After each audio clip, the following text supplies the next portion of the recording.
Hello everyone and welcome to another look at Crypt of the NecroDancer, a game from Brace Yourself Games, which if you are unfamiliar with and have not seen my original look at video of, this is a rhythm-based roguelike by Brace Yourself Games. It is incredibly fun, as I mentioned before, and this is a newer, more up-to-date press build, which I just received last night. I've been practicing a bit today because this is the kind of game that gets very, very difficult when you have to try to talk over it because you are supposed to be keeping the rhythm. So we do have this new guy here, Hephaestus, who is, judging by the mythology behind that name, a blacksmith. I have unlocked the 3 different spells available as well as all the health upgrades available. So we do have pretty much everything maxed out for what we can have. Let's jump right into Zone 1 here. So this is a very simple game. It is going to use the 4 arrow keys as the only controls in the game. All the enemies are going to act predictably, all of them are going to have patterns, and everything is going to move to the beat, including, if you hope to do well, yourself. Which is what makes it very hard to do a commentary of this game while playing it, because it can be hard to focus on both the beat of the music and what the words you're saying. We do have a bunch of red bats in here. We also have a glass rapier. That is a new item, not just the rapier, but the glass function. If we get one that's not glass, I'll show it off, but the glass is very dangerous. It, as could be expected, it'll break after a while. So if you are playing with a glass rapier, you can expect to have it eventually break, and then you will get a glass shard that you can use until... I should also use my heal while I have some health missing. You will get a glass shard that you can use to attack until you find another weapon that does less damage, obviously, and is not all that effective.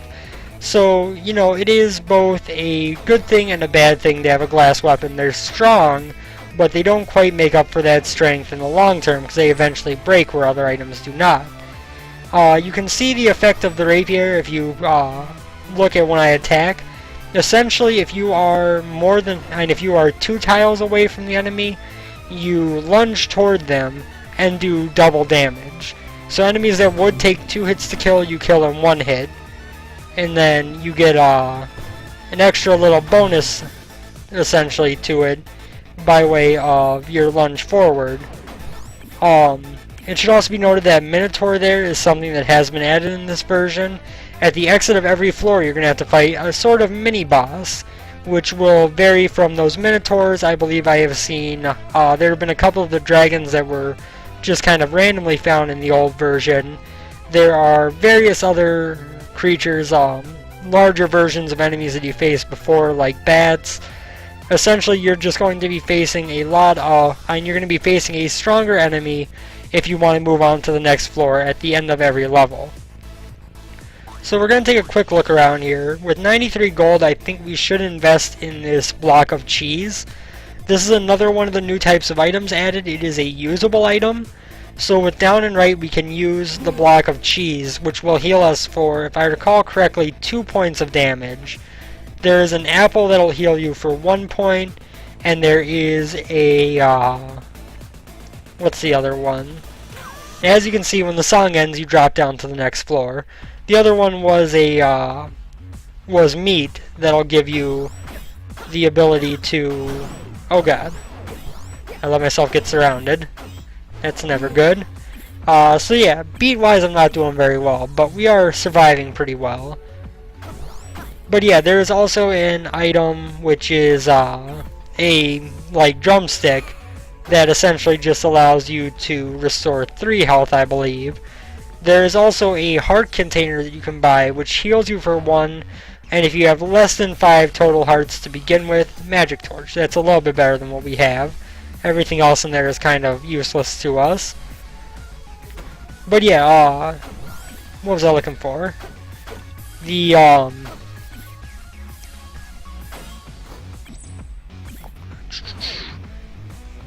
wow, I just completely lost my train of thought while trying to keep the beat. Ring of War. I haven't gotten that one before. But, Yeah, obviously when you use more, when you get the heart container, if you have 5 hearts, that's the most you can have, so it'll just heal you for a heart. If you have less than 5 hearts, then it does its actual function of giving you a new heart container. Now you have traded out our rapier for a golden longsword, a golden broadsword, which will allow us to hit in a arc to the side. Oh, I have taken a lot of stupid damage.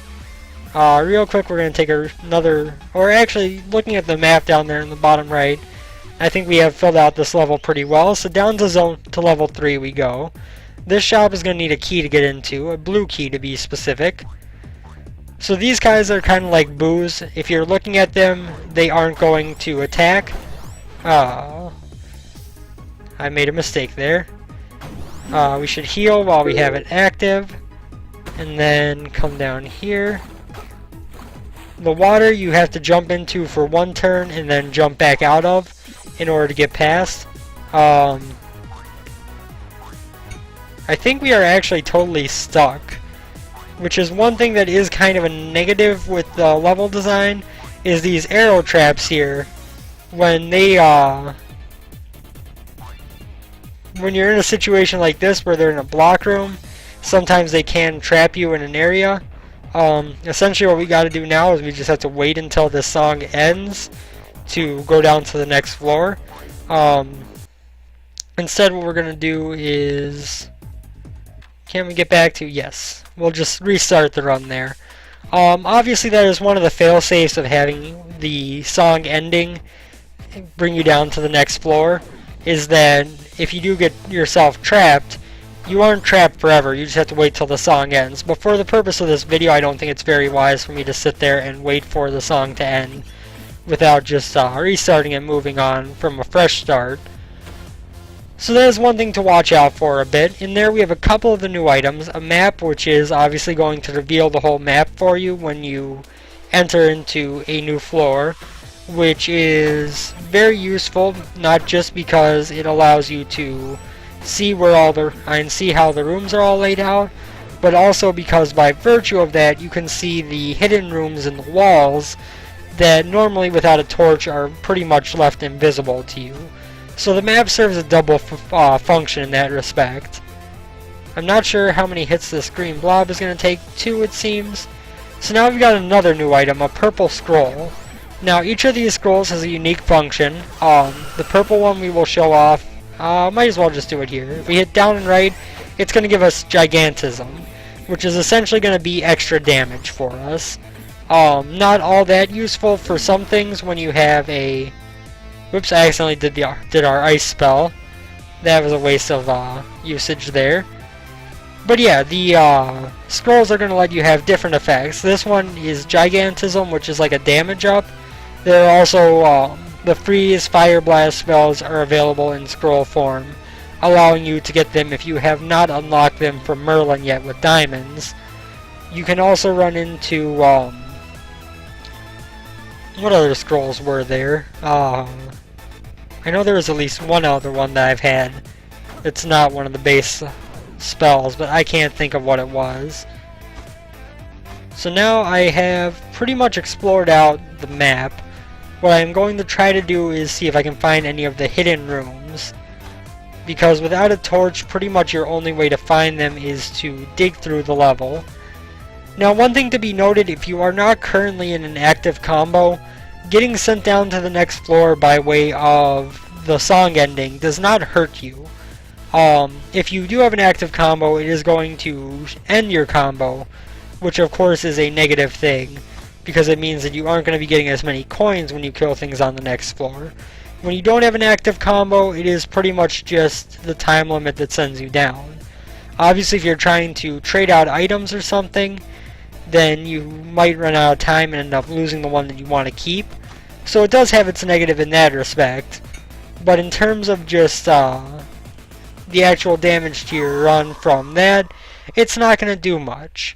There are also trapdoors, which in the last version I played, I shouldn't have taken damage there. In the last version I played, the trapdoors were just kind of another way that went down to the next floor. and if you fell into them, it didn't really change anything other than the fact that you didn't have time to fight through the next level. We are going to freeze enemies, just for the sake of pretty easily taking everything in here out, which is going to get us a good amount of gold. The freeze spell is really useful for the high level characters, the enemies that you have to face to get down to the next floor. That is usually when I use it, if I use it at all. The spells I honestly don't make enough use of outside of healing, so I am not probably the best to speak about when to use them, but the free spell is definitely useful against those boss characters. So all the enemies have patterns, as you can tell. They have specific movements they're going to make. Usually they're going to stay in the same spot at least once if they aren't just moving in a straight circle. So there we see a bunch of trapdoors and death traps. Like I said, the trapdoors now do have a noticeable effect. Usually they will spawn you into a room with a bunch of enemies. Sometimes something like a dragon that's going to be harder on you to beat than your average enemy. We also got a circlet of telepathy. I'm not sure what that does. If I had to put a guess on it, I would say it probably speeds up spell regeneration. I do know what I have reasoned out a lot of what these items do, but not all of them. That's one of the ones I'm not positive on. It does look like we have checked just about the whole map. So let's go ahead and go down to our next floor here. The mini-map in the corner, you can see enemies and NPCs by way of... Whoops, that's not what I meant to do. Well, I accidentally just wasted a freeze enemies, but oh well. What I meant to do there was heal, but I hit the wrong button combination. But yeah, you can definitely... Whoops. Taking a lot of stupid damage, but we have that drumstick. You can definitely reason out a lot of the items, which is a good thing, obviously. Oops. But it does not always mean that you are going to be able to do a whole lot against it. Reason out everything on your early playthroughs. Oops, I should not have taken a hit from the Minotaur. That hurt a lot.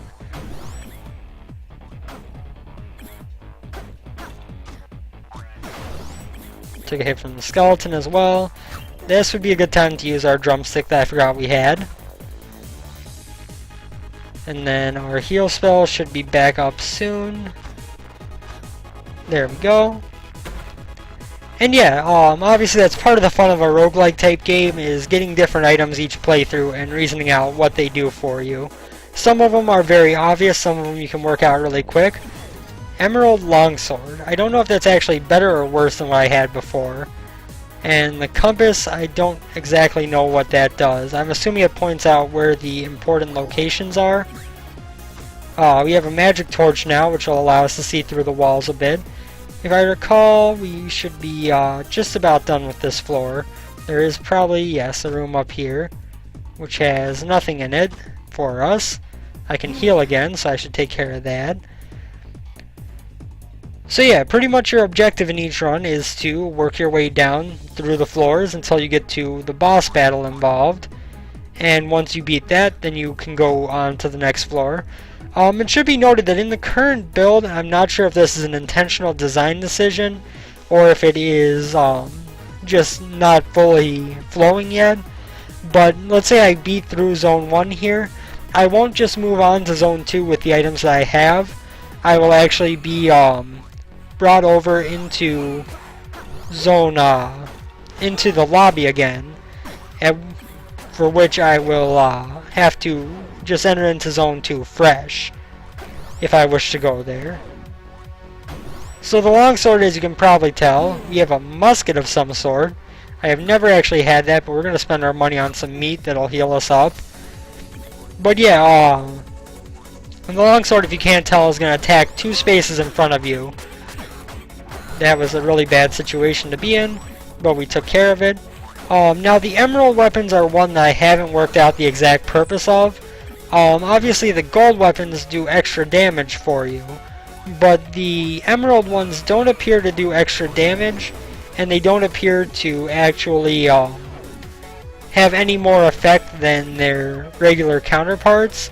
So I'm not sure the benefit of getting an emerald weapon over, you know, a gold or a... Let's kill this dragon before we get enemies back active. The red dragons are much more difficult than the than the green one that we fought earlier. But yeah, so I'm not sure the exact purpose of the emerald weapons just yet. Why you would take them over a different type. Same thing with there is an item. There are blood weapons which are red, and similarly I have been unable to tell exactly what the purpose of them is. We're going to stick with the longsword though. I actually like the longer out front attack than trying to align my attacks sideways. We don't have enough money to afford anything else in the shop. Those were both 400. There is armor, as you can see in that shop when we were in there, that will obviously lower the amount of damage that you take when you are in a battle. So those are helpful to pick up. Another thing, your spells all have cooldown. We are actually on a boss battle, and we are on the new boss at that. So we will try to do something good here. I should heal right away just to get it out of the way since we do have it charged up. So now, my strategy for fighting this guy has mostly been to make use of my spells, which will actually use our freeze enemies here to take off a lot of health of that guy. So now the boss theme is very quick, very active, so you need to keep moving, and you can keep moving, which is something that obviously sometimes on slower songs becomes difficult, is timing your movements well. I find the faster songs a little bit easier to time, just because of the fact that they are a little bit more, you can keep moving instead of having to pause and then move. So eventually at some point this guy is going to go into a second phase, which will be a little bit different, and he will have a noticeable health bar coming up, and then after this goes down a certain amount, he will shed his armor, and that will allow us to do the killing blows, which if I do things as I would like to, I kind of want to... taking more damage. So now as you can see he is spawning skeletons, which is his second mode attack instead of spawning the bats. Oh, and we got killed by a skeleton. Regardless, we did manage to show off that boss battle, although I didn't beat it. The thing that I was going to say is if you beat that boss battle, you don't just jump into Zone 2. You actually restart back on the lobby here, and then you go into Zone 2 as fresh as if you had died. I'm not sure if that's intentional, if it's a placeholder thing until they work out having everything involved, or what. Zone 2 I haven't spent as much time with as Zone 1, both because it didn't exist in the earlier version of the game I had, and because when I was playing it earlier today to practice, it wasn't the focus of my practicing. I wanted to have a little bit more time with Zone 1, which I was going to be showing off more of for a couple reasons you'll see shortly. And yeah, so overall I kind of chose to keep an eye on Zone 1 and come back to Zone 2. So now we're starting to see some of the new enemies, which tore me up really quick. We'll come back to Zone 2 shortly. I want to show off a couple of other things. First is DDR mode, which is listed as easier. Essentially this is for if you're playing with a DDR pad and it is hard for you to actually keep up with the enemies. You're going to start with a broadsword instead of the dagger, like you would if you played through the tutorial each time. So that is one difference. Similarly, if you are playing a fresh save where you don't have any upgrades unlocked, playing through on DDR mode is going to give you all 3 of the spells and your 5 hearts. So it definitely makes the game significantly easier, which is probably helpful if you're getting accustomed to trying to play it with a DDR pad, which is very much possible. The game is actually designed to be played with one. And I think it would be really fun. I don't have a DDR pad to play it on, but I think it would be really fun to do so. But yeah, so you can do all of this on DDR pad. This mode is essentially easier with less enemies and more upgrades to account for the fact that you're in a much more active and probably more difficult to maintain playstyle when you're playing in DDR mode. So it is something that is available in the game here, is this mode. It's still difficult, it's not like it's easy, and in fact by the time that you've played through a large amount of the regular game and unlocked upgrades, it is literally no different than just playing through the normal game and doing the tutorial before you start, because you're going to start with nothing more than you would at that point. We're going to freeze our enemies, kill the dragon, kill these guys. Oops, took damage still. So yeah, this is a nice little addition in terms of taking care of the crowd who wants to play it that way, because it does make things just a little bit easier to get into. Especially, you know, long term it doesn't make much of a difference, besides there being less enemies, which I think most people who are going to be playing this game on a DDR pad aren't going to mind having the full scale of enemies. You know, roguelikes are notoriously very difficult games, so it would be surprising to see people who do not want a lot of enemies playing this game all that often. But this does make it a bit more accessible to that crowd who doesn't want that many enemies, who wants to have an easier experience to just mess around and make use of their DDR pad. And I think it's a really good thing to have that involved. I'm going to pause here for 1 second and take a drink.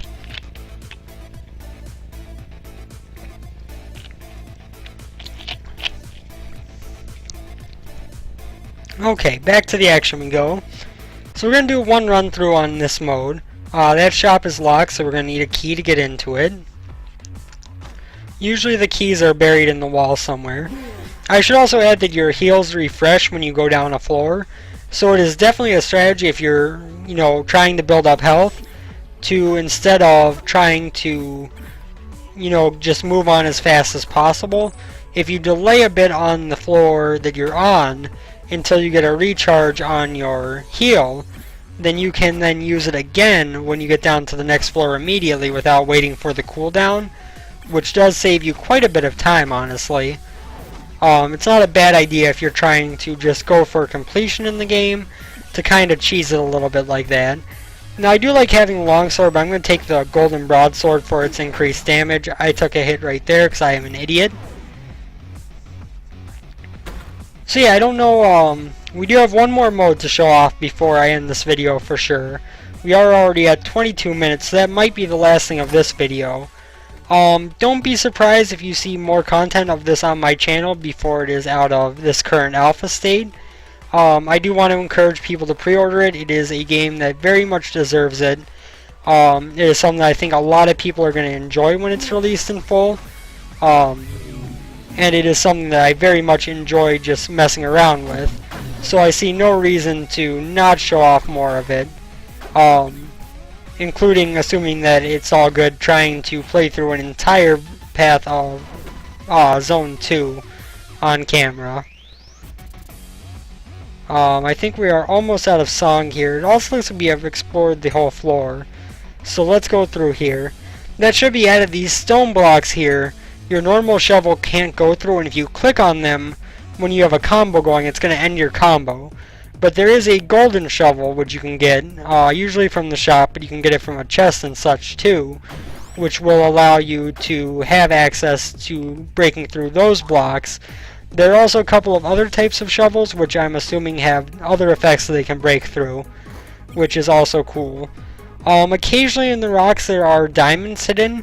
Diamonds are the currency toward your permanent upgrades, so your spells, your blacksmith once it's implemented items, your health upgrades, all that stuff is bought with diamonds which you accrue through the game. We're going to get this miner's helmet and the apple for a little bit of a heal. The miner's helmet is essentially, when we break through blocks, we're going to move forward as well. Normally when you break through the blocks you are not moving through them, you are just hitting them and then you have to move through on the next turn.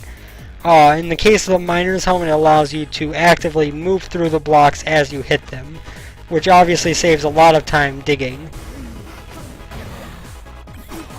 Oh, I thought the freeze time was going to freeze the trap there too.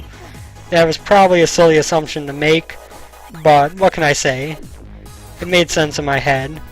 Now if you go back to the shop, which you can see because there is a red dot there in the bottom right for the shopkeeper, you can go pick up that red scroll we dropped, which I believe is a fire blast spell. It's 69 diamonds, perfect. But yeah, occasionally, you can see it here. This block to the right of us, there's just a little speck of blue that occasionally shimmers. That means there's a diamond in there. There is an item that allows you to actually see the diamonds clear as day when they're in the rocks. We haven't run into it on this run yet, but it is one of several items that does help you if you are looking to progress through the game and get more of the upgrades. That is an item that you'll want to be taking so that you can have access to all of that stuff. So let's go down to the next floor. This should be Zone 1 Level 4. And this will be the level before our boss. These monkeys are really annoying. They grab onto you, which isn't as much of a problem on its own, as it is the fact that they are very much, they restrict your movement. So when you are facing them, we should buy this meat for 65. We'll probably buy that armor later, but right now we want to use the meat to heal up. You can also get a backpack so you can carry more than one item in your consumable portion, so to speak. But yeah, it's definitely something where, oh god, that thing did a lot of damage. Holy crap. So yeah, there are occasionally bigger enemies like that, which are kind of champion enemies, which is something that are very difficult to deal with. Obviously there are planned to be 4 zones in the game. 2 are completed. Hardcore mode here is kind of the opposite of DDR mode. This is permadeath mode. When you die in this mode, you start back at the beginning with none of the upgrades that you've purchased, so you have no spells, you have only the 2 hearts that you start out with as a base level, and you try to beat the game in one sitting without having any of the upgrades from having played other runs. So this is something that is definitely challenge mode. It should really, I think, appeal a lot to people like me who play a lot of roguelike games, because it does kind of give you the ability to play in a more roguelike fashion. So we do have our Gigantism scroll right now. We will hang on to that for the moment. Oh, we died really quick. Let's try that mode one more time. Actually, let's go in Zone 2 one more time to end up this video. So yeah, hardcore mode is kind of to appeal to the fans of classic or more normalized roguelikes, not the so to speak roguelite genre, which has come into popularity lately, where you do have persistent progression. That was a hedge that just came to life. Yes, it was. So now these guys spew out spores and all the blocks around them that you have to watch out for.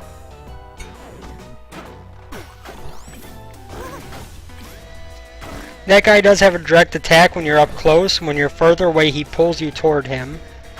So that is something that you need to watch out for. We have a spear, which is an item that we haven't shown off yet. We're going to freeze enemies. Spear essentially attacks 2 spaces in front of you. I'm not sure if it has quite the special abilities of some of the other items. We've also got that armadillo there, which is going to act kind of like the Minotaur boss does, which is that it will roll at you, and when the roll is over, then it will attack.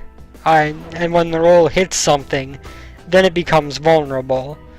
I'm guessing the shop entrance is up top, it looks like. We have no way to dig right to it. We are in a very bad place health-wise already. Like I said, I haven't really practiced this level very much. So that is a twofold thing that you have to watch out for when it comes to not practicing much in Crypt of the NecroDancer, is the fact that not only are you unfamiliar with the enemy types, but you're also unfamiliar with the songs that are used. And obviously the songs are something that determines the entire pace of the game. So it is definitely something where you kind of have to watch out and make sure that you are prepared for it before you think that you can go far. Right now I'm honestly not that prepared to go far in the jungle here, and that is kind of why I am jumping back into it when we are almost at a half an hour on this video. Well, we have actually passed the half an hour now. And because we could catch that guy off guard, we could kill him easily. Same thing with these mushrooms from a distance. I am hoping to get at least one more charge of my heal spell before this level ends. But it does seem like we've explored everything, and I don't feel like cheesing the system, so instead we are just going to go down. I mean, it wouldn't have been a very long wait to get that next charge, but it would still have been kind of taking advantage of a mechanic. And we just got killed. Okay then. So we're going to round this video out. I am going to actually do one more run of just regular Zone 1. Just because I don't feel like quitting just yet. And I feel like showing off this game some more. So I hope I've done a decent job of explaining what Crypt of the NecroDancer is, what I love about it. For those of you who are familiar with the game, you can see a lot of the changes in terms of the new items added, and in terms of just kind of changes to mechanics added, as well as obviously taking a look at Zone 2, which was previously unavailable. And I think that this game is continuing to shape up really well. For sure, if you've been interested in what you've seen of it before, you're going to enjoy what's going on with it now. Almost no doubt about that. It has only gotten more complete. It has not had any negatives added to it that I've noticed. And there are still a lot of mysteries to me. What good the emerald items are, what good the blood items are, etc. are still mysteries to me. So, you know, even though I have been playing this for several hours today, honestly, getting ready for this video, there is still a lot for me to discover. The diamonds do seem to drop pretty quickly. I don't think that's a bad thing because, you know, the upgrades you get for persistent progression are pretty important to you learning the levels. And obviously if you want to play the hardcore mode, none of that matters anyway. Just saying, in the earlier version, I don't know if I just played less, or if there were less of the diamonds on the board. Or it could also be something as simple as getting things like the item that lets you see the diamonds in the wall, making it much, much easier to collect them. But you know, it's only been a few hours of play and I have unlocked all 3 of the spells, maxed out my health for what's available, and gotten myself, you know, a 72 buffer in terms of them. So, I don't know why I moved up there when I did. I knew he was going to attack the next turn. But, ooh, we got an obsidian shovel. That can't break these rocks. So what is the point of the obsidian shovel then? And this is what I mean by some of the mechanics. I don't know if they're just not implemented properly yet, or if it's just something that I'm not catching on to. You know, the obsidian shovel sounds better than the golden shovel, but it can't break those rock blocks. Is there a certain type of block that it can break that the golden shovel can't? Or is it just something that, you know, it's not fully implemented and so it's acting like a normal shovel? Or is it something that is going to be like a normal shovel in the long run, and that's the actual point of things? So the whip is pretty good. It attacks in a very strange pattern though. It's going to attack the few tiles to the side of you, no problem. But in front of you, they have to be in the space directly in front of you. They can't be a couple spaces ahead, but they can be a space or two off to the left or right, just fine. So the whip is one of the items that honestly takes a little bit more getting used to. And now you can see, because we have the backpack, we have both our apple and we have a purple scroll, which is going to give us our gigantism. And that'll allow us to use both of them, one with down and right, one with down and left. Based on where the song is, we are getting close to the end of this level. I still want to see if there is something special this obsidian shovel can do. I'm not sure if there is or not. I hope there is. If not, like I said, it's not a matter of necessarily anything like, okay, it's just another version of the regular shovel that you spend money on. It could just be not implemented fully. It could be something that I haven't seen the use of yet. Or it could be something as simple as there is a use to it, and I am just not privy to the information. I'm just not privy to what it is just yet. So, you know, take anything that's not seeming to work with a grain of salt, because this is a roguelike. They take some time to learn all the items. Not to mention it's an alpha, and that means that it takes some time to get everything up to working condition. So we do have a trapdoor here that I might end up using to show off what happens when you go through that. Oh god, up and right. We're just going to pause time to kill that dragon. The red dragon is very dangerous. He is probably one of the most dangerous enemies in the game. So the black and yellow skeletons hit harder than the regular white ones, but when you hit them, take off some of their health, their head falls off and they are and they fall and they start to run away instead of attacking. Oh god, I've got myself in an inescapable position again. I wonder if this will let me walk over this trap. Nope. Okay, so we also have this cheat menu here, which will allow us to do a couple things here. You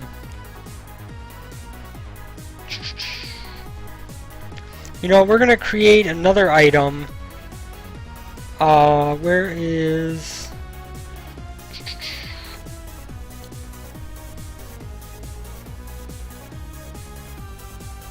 Exit hotkey mode, let's try O.